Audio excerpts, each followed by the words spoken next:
السلام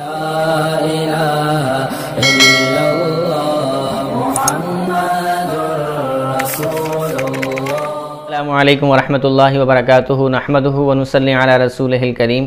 میرے بھائیو، دوستو، بزرگوں، اللہ پاک نے میری آپ کی بلکہ دنیا میں بسنے والے جتنے بھی انسان ہیں ان سب کی دنیا اور آخرت دونوں جہانوں کی کامیابی اپنے پورے دین پر چلنے میں رکھی ہے۔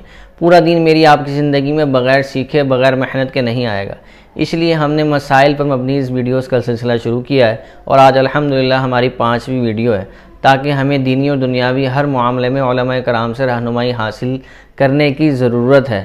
اور اسی سلسلے میں آج ایک بھائی نے سوال بھی پوچھا ہے، اور تو مفتی صاحب نے اس کا کیا جواب دیا ہے، تو آپ سے وہ سوال اور جواب دونوں شیئر کرتے ہیں۔ تو چلتے ہیں اپنے سوال و جواب کی طرف۔ بھائی نے سوال کیا ہے، مفتی صاحب میری بیٹی کی شادی نہیں ہو رہی ہے، کسی نے بتایا ہے کہ بکرا ذبح کر کے اس کا گوشت غریبوں میں تقسیم کر دو، شادی ہو جائے گی، معلوم یہ کرنا ہے کہ کیا یہ بات درست ہے؟ تو نیچے جواب میں لکھا ہے، واضح رہے کہ شریعت میں صدقہ کا تصور یہ ہے کہ اللہ کی رضا کی خاطر اپنی مصیبتوں اور برائیوں کو ٹالنے یا کسی نعمت کے شکرانے کے طور پر کوئی بھی چیز کسی کو صدقہ میں دے کر اس کی ضرورت کو پورا کرنا۔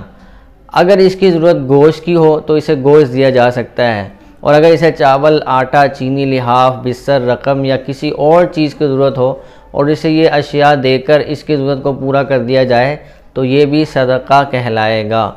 چنانچہ سوائے چند صورتوں، حج، عید الاضحیٰ کی قربانی اور عقیقہ وغیرہ کے، شریعت نے کہیں بھی صدقہ کے لیے جانور ذبح کرنے کو لازم قرار نہیں دیا ہے۔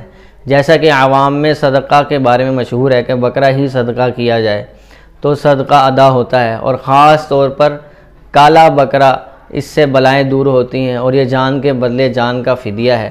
خوب سمجھنا چاہیے کہ شریعت میں ان باتوں کی کوئی اصل نہیں ہے۔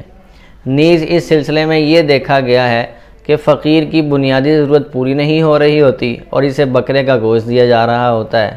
اس گوشت کے بجائے اگر اس کو رقم یا راشن دے دیا جائے تو کئی دن وہ اس سے اپنے گھر کا خرچ چلا سکتا ہے۔ لہٰذا صدقہ کا بہتر طریقہ یہ ہے کہ اسے نقد رقم دے دی جائے تاکہ وہ اس رقم کو اپنی ضروریات میں صرف کر سکے۔ ہاں، اگر بکرا یا کوئی بھی جانور ذبح کرنے سے مقصود صرف اللہ کی رضا ہو تاکہ اس کا گوشت فقراء و مساکین کو کھلایا جا سکے تو اس نیت سے بکرا وغیرہ قربان کرنا بھی جائز ہے اور یہ بھی صدقہ میں شمار ہوگا۔ دوسرے نمبر پر انہوں نے لکھا ہے، مناسب رشتوں کی تلاش کے لیے سب سے پہلے تو حرام کمائی سے اجتناب کیا جائے، فرائض کی پابندی کی جائے، گناہوں سے اجتناب کیا جائے، استغفار اور درود شریف کی کثرت کی جائے۔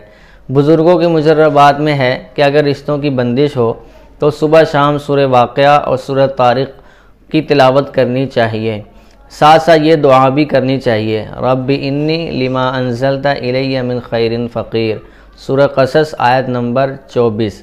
اس مقصد کے لیے سورہ قریش اور یا لطیفو یا ودودو کا کثرت سے ورد کرنا بھی مفید ہے۔ تو اللہ پاک سے دعا ہے کہ اللہ پاک ہمیں ان سب باتوں پر خود بھی عمل کرنے کی اور آگے پہنچانے کی توفیق عطا فرمائے۔ ویڈیو اچھی لگے تو اس کو لائک، شیئر کریں، چینل کو سبسکرائب کریں اور بیل آئیکن پر ضرور کلک کریں تاکہ میری ہر نئی ویڈیو کا نوٹیفیکیشن آپ کو مل سکے۔ اب اگلی ویڈیو میں انشاءاللہ پھر سے ملاقات ہوگی، تب تک کے لیے السلام علیکم ورحمۃ اللہ وبرکاتہ۔